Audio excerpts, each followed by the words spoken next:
Hey everyone, me and Shadow are here to do our weekly ranking video. Well, I guess I'm here. She's gonna go over there.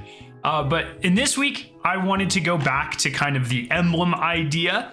And so this time we're gonna be ranking all 9 contest emblems that are currently within Destiny 2. At least it's 9 by my count. So starting with my least favorite, going to my most favorite.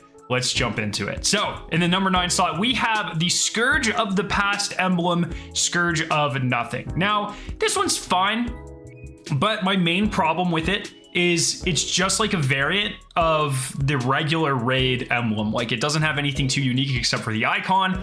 It's not too flashy. Not a huge fan of like that Vanguard orange color. So, I mean, all in all, not my favorite emblem in the world, but I know some people still like it. So, number 9. Doesn't she know I'm trying to do a ranking video? What the heck is going on here? What are you doing?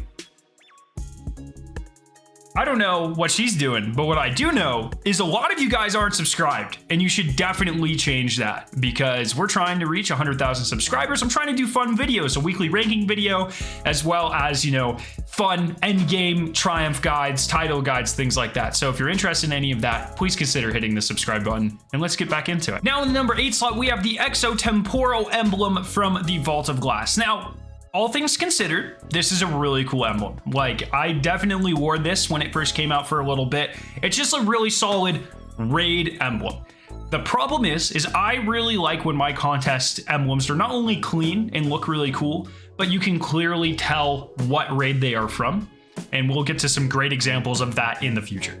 But for Vault of Glass, it's just like you could have stuck this literally from any raid challenge across the history of the game, and no one would ever know. It's a cool emblem. Doesn't really embody Vault of Glass for me, so number 8. But, you know, maybe you guys like it a little bit better than me. In the number 7 slot, we have a Good Night's Sleep, which is the emblem from the contest mode of Root of Nightmares. Now, I really like the idea of taking how colorful the raid is and putting that into an emblem, but there's a couple things that this emblem does that I'm not a huge fan of.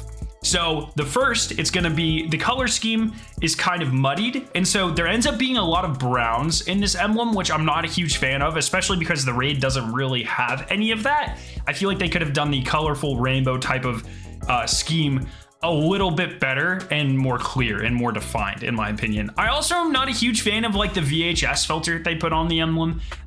It gives it some style, which is cool. Like if it's a stylistic approach that you like, that's cool. But it's just not for me. I do like, however, I don't know if anyone of you have noticed this, but the kind of the logo for this is actually like a stick figure of Nezrak. So you can see like his cloak, and you can see he's holding the scythe. Pretty cool. That's just something I don't think that was ever explained to us in game, but a couple people have noticed that, and it's pretty awesome. Now in the number 6 slot, we have the Cleaver from Vow of the Disciple. So just like the Vault of Glass one, very dark, very clean, very simple, just a nice emblem, but you can clearly tell that this one is from Vow of the Disciple because it has kind of the mural that is found within that raid. I personally think I prefer the regular version, the emblem for the regular version of this raid, as opposed to this one, but I'm always a fan of having very clean, dark emblems. So this emblem is pretty cool, and that's pretty much all I have to say about it. In the number 5 slot, we have the Long Slow Whisper emblem from Deepstone Crypt. You can clearly tell which raid this is from.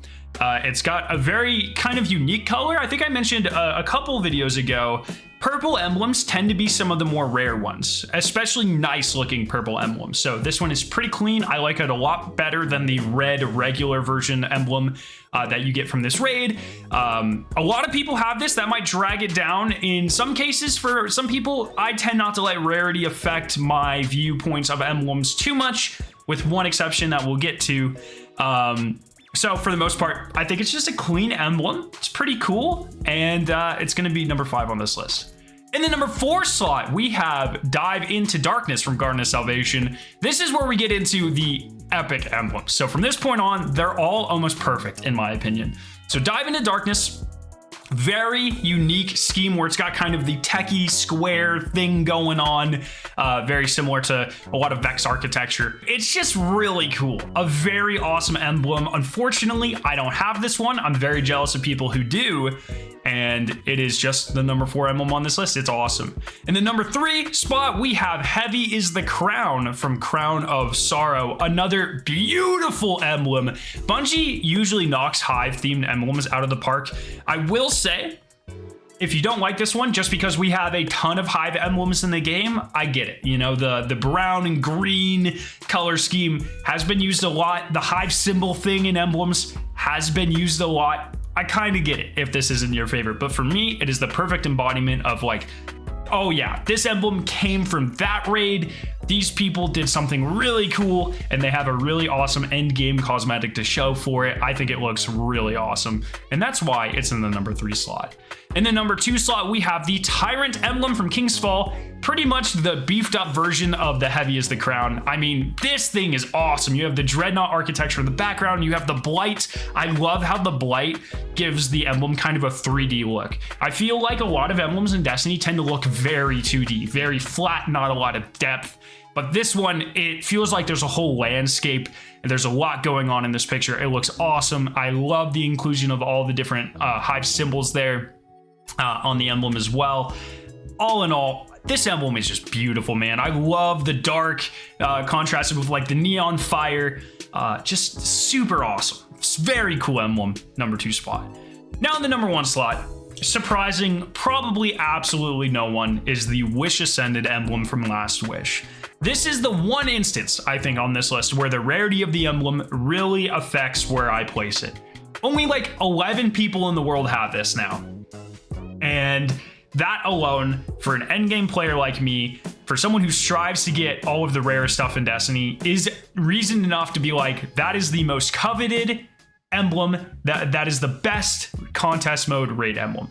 In addition to that, it just looks freaking awesome. It has the Last Wish kind of concentric circle and the Ahamkara bone thing going on.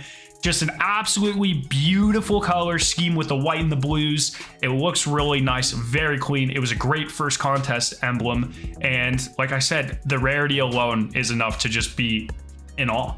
So that's why it's my number 1 on this list. Please let me know your guys' favorite or your entire list down in the comment section below. I'm very interested to see which of these emblems people like the most. Once again, we're on the road to 100,000 subscribers, so if you please consider helping us get there, I'd greatly appreciate it. Have a fantastic day, and I'll see you very soon.